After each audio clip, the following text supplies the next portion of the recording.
BRS party station Ghanpur MLA Kadiyam Srihari ఆయన కూతురు కడియం కావ్య కాంగ్రెస్ పార్టీలో చేరారు.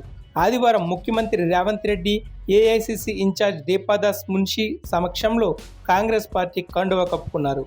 వీరిని దీపాదాస్ మున్షి సాదరంగా పార్టీలోకి ఆహ్వానించారు.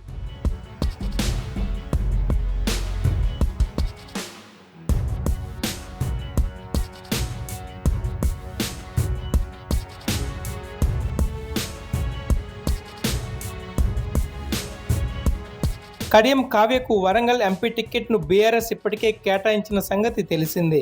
అయితే తాను పోటీ నుంచి తప్పుకుంటున్నట్లు కడియం కావ్య కేసీఆర్కు లేఖ రాశారు. అయితే తమకు కేడర్ సహకరించడం లేదని, అయినా ఓడిపోయే పార్టీ నుంచి తన కూతురు పోటీ చేయడం ఇష్టం లేదంటూ కడియం శ్రీహరి వ్యాఖ్యానించారు. కాంగ్రెస్లో చేరుతున్నట్లు 2 రోజుల క్రితమే ప్రకటించిన ఆయన ఆదివారం తన కూతురితో కలిసి ఆ పార్టీ కండువా కప్పుకున్నారు. కాంగ్రెస్ పార్టీ తరపున వరంగల్ ఎంపీ టికెట్ను కడియం కావ్యకు ఇవ్వనున్నట్లు తెలుస్తోంది. ఈరోజు సాయంత్రం కాంగ్రెస్ సిఈసి భేటీ జరగనున్న నేపథ్యంలో వరంగల్ టికెట్ కడియం శ్రీహరికి వస్తుందా లేక ఆయన కూతురు కావ్యకు కేటాయిస్తారా అనేది ఉత్కంఠగా మారింది.